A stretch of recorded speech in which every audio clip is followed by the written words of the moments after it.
Assalamualaikum, salam sejahtera bagi kita semua, Om Swastiastu, salam nama budaya. Video kali ini mengisahkan cerita rakyat Danau Toba dari Sumatera Utara.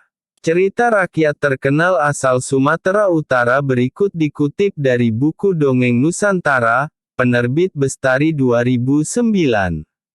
Pada zaman dahulu, di sebuah desa di Sumatera Utara hiduplah seorang petani bernama Toba. Ia bekerja sebagai petani dan menangkap ikan. Setiap sore selesai menggarap ladang, ia menuju sungai dekat rumahnya.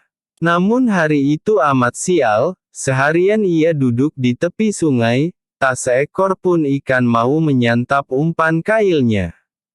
Toba sangat kesal dan mulai putus asa. Akhirnya ia memutuskan pulang. Anehnya, baru saja akan bangkit, tiba-tiba kailnya ditarik ke dasar sungai. Karena tarikannya terasa berat, ia yakin akan menangkap ikan besar. Benar saja, setelah ia angkat, seekor ikan mas sebesar paha manusia menggelepar-gelepar di hadapannya.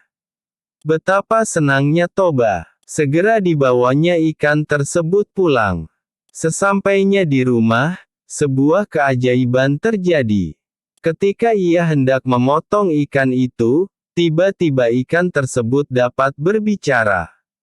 "Tolong jangan bunuh aku. Nanti aku akan membantu kehidupanmu." Toba terheran-heran. "Tapi aku lapar. Aku butuh lauk untuk makan hari ini," kata Toba. "Nanti akan kusediakan makanan untukmu. Lepaskanlah aku," jawab ikan itu mengibah. Toba yang kasihan padanya akhirnya melepaskan kembali ikan tersebut ke sungai. Ajaib! Setibanya di rumah, terhidang makanan lengkap di meja.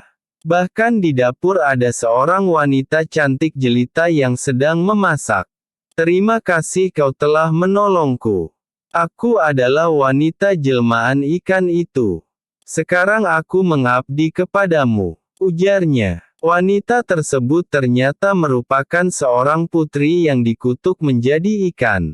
Beberapa waktu kemudian, Toba ingin sekali menikahi wanita cantik itu.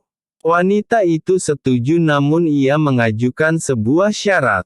"Jangan sekali-sekali kau mengatakan asal-usulku dari mana, sekalipun kepada anak kita nanti.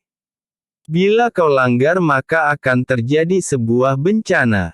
Toba menyanggupi hal tersebut. Tidak lama, mereka kemudian dikaruniai seorang anak laki-laki yang diberi nama Samosir.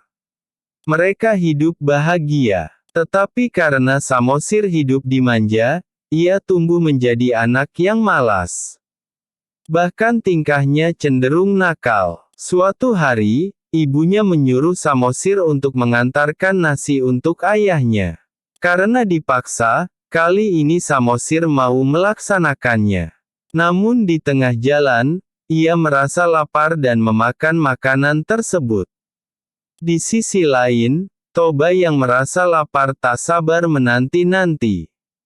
Berkali-kali ia menengok ke ujung jalan, dan ketika Samosir datang ia hanya menyerahkan nasi sisa. Betapa marahnya Toba, "Anak kurang ajar. Berani benar kau memberi ayahmu nasi sisa. Dasar anak keturunan ikan." Lalu dipukulnya Samosir hingga ia menangis. Samosir kemudian segera pulang dan menemui ibunya dan mengadukan apa yang terjadi. Ibunya terperanjat. Tiba-tiba petir menyambar langit. Seketika angkasa menggelap. Cepat-cepat wanita itu menyuruh Samosir naik ke bukit paling tinggi. "Cepatlah nak, selamatkan dirimu," teriaknya. Samosir segera berlari menuju bukit. Lalu turunlah hujan amat lebatnya. Wanita itu segera terjun ke dalam sungai dan kembali berubah menjadi ikan. Sungai mendadak bergolak. Toba ketakutan, dan teringatlah ia pada janjinya yang sudah ia langgar. Tapi sudah terlambat. Air sungai terus meluap dan menenggelamkan seluruh desa. Lama-kelamaan genangan air itu membentuk sebuah danau bernama Danau Toba. Sedangkan pulau di tengah-tengahnya dinamakan Pulau Samosir. Sekian cerita pendek ini, dan terima kasih telah mensupport video ini.